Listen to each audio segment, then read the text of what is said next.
stuff, but I did want to get into the Pistons. And I don't want to say this too loudly, but maybe I should.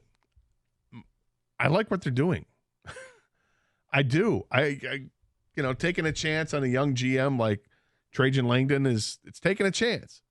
The owner, as much as he's maligned here, and deservedly so in a lot of respects, got to give him credit, man. He ate Monty's contract. So, yep, give me more. Yep. He ate that contract. $60-something million. He ate it. And then they went out and they hired a competent coach who's known for working with younger players and JB Bickerstaff. That's big. Who's done the turnaround. Yeah. Not all the way to the max or anything, but he's taken a 20-something win team and doubled it. Yeah. And made him a playoff contender. 3 years in a row, they were better than 500. And, things didn't work out. Did he not get along with the star player? Is that why they moved on? Whatever. I don't care. But the fact he's got that in his DNA that he's done this, okay, good. Like that.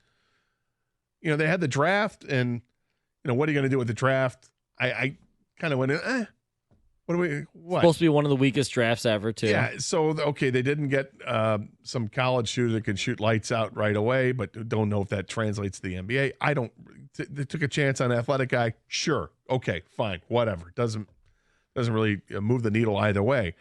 But free agency comes along with the trade season, taking on, other teams' bad contracts or whatever you're trying to do and get some draft capital in return. And, you end up getting Tim Hardaway Jr. still playing this league. You go out and you get Malik Beasley the other day for nothing. It's a 1-year contract for like $6.5 million or whatever it is. Okay, that's pretty great for a guy who shoots over 40% from the three-point land. That's great. And they went out and get Tobias Harris, which people may not be thrilled with, but Tobias can still play. Can still play in this league, and it's just bringing more veterans into this team. All the while, you still have a really young core that I think it's probably wise if they not make moves right now to trade away Jalen Duren or Jaden Ivey, because you don't know what you have. Maybe what you had is really good, but the coaching wasn't right for these guys. Maybe this guy's the right coach to get the most out of these players. At least find out. Give it some time here. And I'm hopeful that they stick around on this team at least through half the season before next year's trade deadline and try to figure that out. Because if you can get more out of those players, and a lot more, then this turnaround can happen quicker.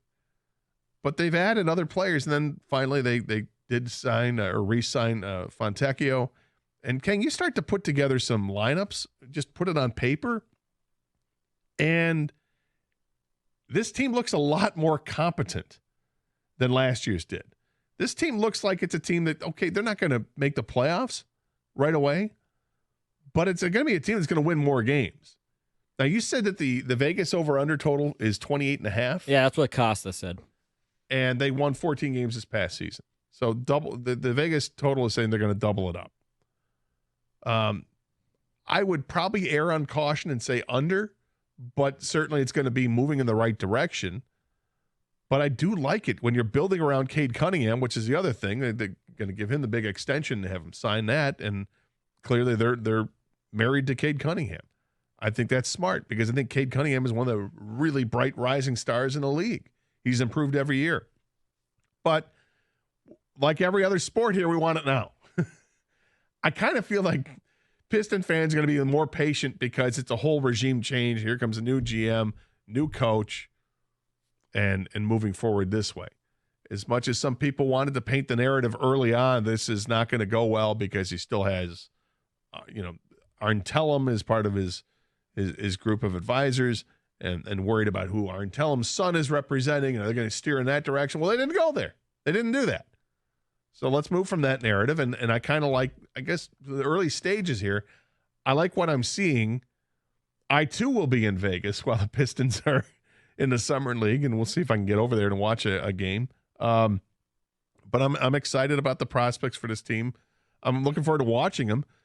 I was so looking forward to 2 years ago when they drafted Ivy and drafted Duran and wanted to see how they played with Cade Cunningham, and it didn't happen because of the injuries early on. And I was so looking forward to it last year. And we just didn't see it because it seemed like, maybe this is, now that it's a full year removed from it, maybe Monty Williams and Jaden Ivey didn't see eye to eye.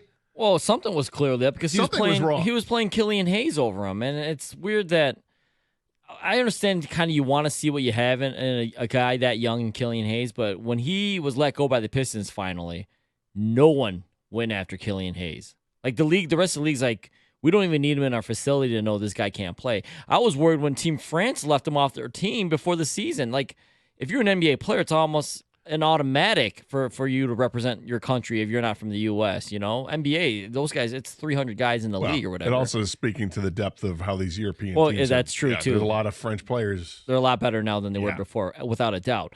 But this year, it's different than signing Monte Morris or Joe Harris. You thought those guys were shooters, but they were injured when they got here. I have no idea what Troy Weaver was looking at or talking to. He's talking to. They never played barely at all. Right. And they weren't big signings anyways. Malik Beasley, Tim Hardaway Jr., professional shooters. Tobias Harris, I'm not the biggest fan of the contract they gave him, but at least it's only 2 years, and I think he's on the downside of his career. But he's a veteran player that can still score the basket. And they need guys that around Cade to pose some kind of threat,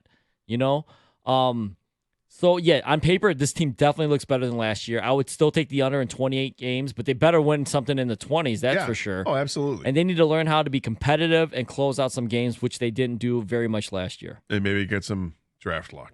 That'd be nice. That would be nice because they're going to be in the lottery again. But to development of players, and here's the thing, everyone stay healthy, build some chemistry. Let's see what Cade can do with some professional players around him.